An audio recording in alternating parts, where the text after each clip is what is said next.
भगवन नाम के कृपा अनुभूतियों के स्वर इस कलिकाल में यत्र तत्र सर्वत्र सुनने में आते हैं। आज ऐसे ही नाम महाराज के एक अद्भुत कृपा की अनुभूति को कल्याण के अंक में जो प्रेषित की गई उसे श्रवण करते हैं और हम आप भी अपने हृदय में प्रभु के नाम के प्रति विश्वास को और अधिक प्रगाढ़ बनाते हैं। जय श्री हरि। पूज्य गुरुदेव के चरणों में बारंबार प्रणाम। उक्त घटना जून 1998 की है। सज्जन कहते हैं कि मैं उस समय एक राष्ट्रीयकृत बैंक में अधिकारी के पद पर ग्रामीण क्षेत्र में तैनात था। वैसे मैं अजमेर राजस्थान का रहने वाला। मेरे वृद्ध माता पिता बद्रीनाथ, केदारनाथ, द्वारकानाथ के दर्शन करने की इच्छा रखते, अतः उनकी इच्छा को शिरोधार्य कर मैंने उनको उपयुक्त स्थानों पर ले जाने का निश्चय किया। एक सदपुत्र की भांति राजेंद्र प्रसाद शर्मा ने भी अपने माता पिता की इच्छा को पूर्ण करने के लिए यात्रा का कार्यक्रम बनाया। उन्होंने अजमेर से एक टैक्सी किराए पर ली और 1 जून 1998 को केदारनाथ की यात्रा पर निकल गए। इस यात्रा में उनकी छोटी बहन का परिवार उनके साथ। 8 दिन की यात्रा बहुत अच्छे से संपन्न हो गई। उनके पिताजी हृदय रोग से ग्रस्त थे। पैदल चलने पर उनको श्वास लेने में परेशानी होती, इसलिए उनको चिंता होती पहाड़ी और चढ़ाई वाले रास्तों को तय कर पाएंगे या नहीं। किंतु इस पूरी यात्रा में वे पूर्ण स्वस्थ रहे और भगवान केदारनाथ की कृपा से उनकी यात्रा निर्विघ्न संपन्न हो गई। 8 जून को वो लोग वापस अजमेर पहुंच गए।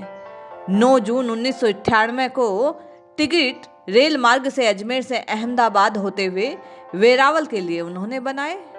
8 दिन पहाड़ियों पर घूम कर आए, अतः बाकी स्थानों की उनको खबर ना थी। 9 जून की यात्रा की तैयारी कर रहे थे।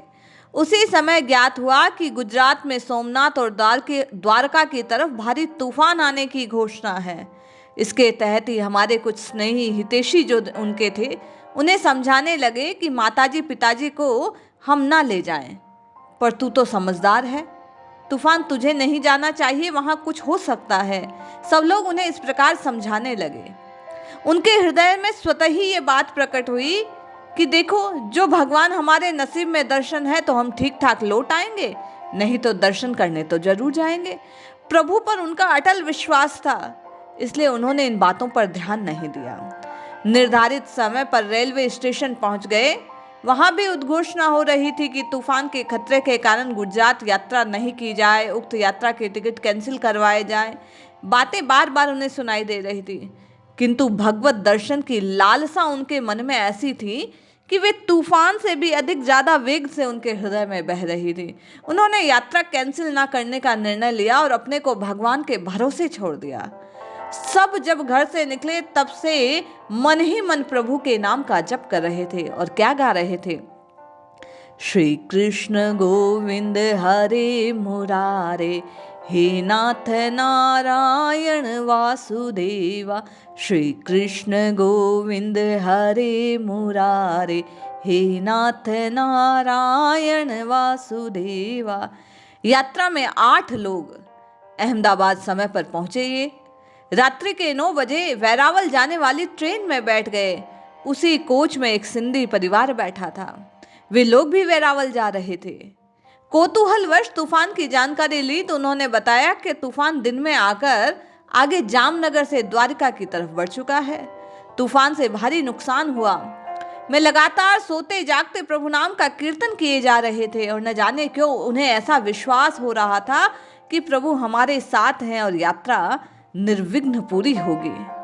प्रातः वैरावल स्टेशन उतरे, वहां से सोमनाथ पहुंचे। रास्ते भर तूफान की तबाही के मंजर देखते जा रहे थे। रोंगटे खड़े कर देने वाले दृश्य थे। राजेंद्र जी ने कहा कि सोमनाथ पहुंचकर ट्रस्ट द्वारा निर्मित भवन में कमरे बुक करवाए। कमरे बुक करते समय वहां के प्रबंधक महोदय ने कहा कि कमरे तो बुक करवा लो, लेकिन बिजली और पानी नहीं है, अतः इनके लिए हमें परेशान नहीं करना। उनके मुख से अनायास ही निकला कि प्रभु की कृपा होगी तो सब व्यवस्था हो जाएगी। भक्त का विश्वास देखिए। व्यवस्था ना होने पर भी उन्हें विश्वास है कि कहीं ना कहीं किसी ना किसी प्रकार प्रभु कृपा अवश्य करेंगे।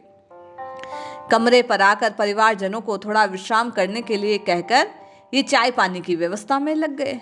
किंतु जब चाय लेकर आए तो उसी समय प्रभु की कृपा से बिजली आ गई। ये देख मैनेजर साहब उनसे कहने लगे, आपने तो बड़ा ठीक कहा कि प्रभु की कृपा से देखिए बिजली भी आ गई। मोटर चालू हो गया, स्नान आदि से निवृत्त हो गए, पीने का पानी मिल गया, नित्य क्रिया से निवृत्त हो सानंद भगवान सोमनाथ के इन्होंने दर्शन किए, आरती का दर्शन लाभ हुआ। तत्पश्चात द्वारिका के लिए बस के बारे में पता करने लगे। सुबह 7 बजे गुजरात रोडवेज की बस से ये भगवान द्वारिकाधीश के दर्शन को जाते हैं। रात्रि विश्राम कर सुबह बस में बैठ गए। सोमनाथ से द्वारिका के बीच 250 किलोमीटर के सफर में इन्होंने तूफान की विनाश लीला देखी। पूरे रास्ते कोई वृक्ष ऐसा नहीं जो क्षतिग्रस्त ना हो। टेलीफोन, बिजली के खंभे धराशाही, जगह जगह मवेशी मरे पड़े हैं। प्रत्यक्षदर्शियों के अनुसार कोई प्राणी जो मकान के बाहर था जिंदा नहीं बचा। सफर पूरा कर करीब 4 बजे ये द्वारका पहुंचे। वहां बांगड़ धर्मशाला में कमरे लिए, लेकिन यहां भी बिजली पानी की समस्या। प्रबंधक महोदय ने राजस्थान के डीडवाना के ब्राह्मण बंधु थे, बहुत नेक और भले इंसान थे वे। जब उन्होंने परिचय जाना कि मैं भी ब्राह्मण और अजमेर का रहने वाला हूँ, राजस्थानी हूँ, तो स्वतः ही कहा, देखो साहब, लाइट तो मेरे बस की नहीं, लेकिन पानी की आपको जरूरत पड़े तब बता देना, मैं टैंक से निकाल दूंगा। उन्होंने अपने यहाँ से तत्काल पीने के पानी की व्यवस्था करवाई और मैंने सोचा कि कल सुबह तो भेंट द्वारका की टिकट बुक करवा लूं। धर्मशाला के बाहर ही टिकट काउंटर था। मैं वहां गया तो सज्जन बुकिंग कर रहे थे। बोले कम से कम 15 टिकट बुक करनी होगी, तभी बस जाएगी और भेंट द्वारका के लिए स्टीमर नहीं चल रहे हैं। हम स्नान से निवृत्त हुए, कहते हैं, द्वारिकापुरी के दर्शन करने चले गए। वापस आकर भोजन आदि से निवृत्त होकर बैठे थे कि करीब 7, साढ़े 7 बजे एक यात्री दल आया। लाइट नहीं होने से अंधेरा तो था ही, अतः एक सज्जन सीधे मेरे पास आए और कमरे में पूछने लगे, वहां बैठे भेंट द्वारिका टिकट को भी मिलते हैं? मैंने कहा हाँ, यहीं मिलते हैं। कितने लोग हो आप? वे बोले 8 लोग और हम भी 8 लोग। अतः मैं तुरंत उनके साथ लेकर टिकट हेतु गया। बुकिंग वाले सज्जन मुझे पहचान रहे थे क्योंकि 2-3 बार मुलाकात हुई। देखते ही बोले, साहब आपने सही कहा, प्रभु की इच्छा होगी तो दर्शन भी होंगे, क्योंकि अभी समाचार आया कि कल सुबह से स्टीमर चालू हो जाएंगे। हमने शीघ्र 16 टिकट बुक करवाए। ये सब होता रहा और भगवान के नाम का जप और अधिक विश्वास से, वे राजेंद्र प्रसाद शर्मा जी कहते हैं, कि हृदय में चलता रहा। भगवान नारायण, भगवान द्वारिकाधीश के प्रति अनन्य कृपा दृष्टि का भाव हृदय में जागृत रहा।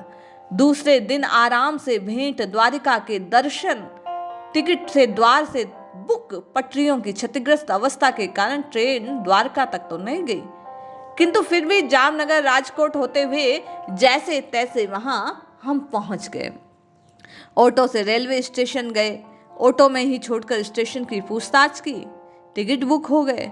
1 घंटे बाद वापस रवाना हुए।